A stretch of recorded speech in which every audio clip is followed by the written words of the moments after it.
suki. Magandang tanghali. Ay kakain muna. Yan. May inabot ng gutom kanina sa daan. Hindi aray. Kinain ko ng kalahati ng ipotito ng aking tinda.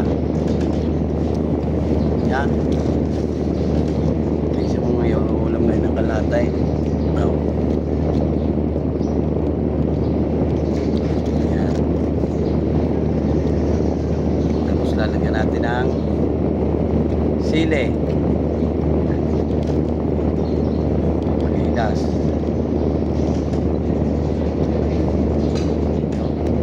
Nagkakain ng din eh. Isa ang aming ulam. Gulay, ba't diba? Wala akong gulay. Ayos na sa akin ang embutido.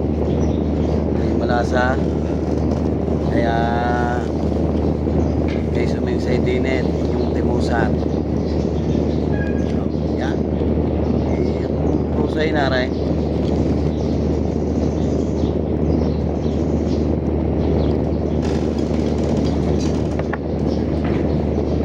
So, re.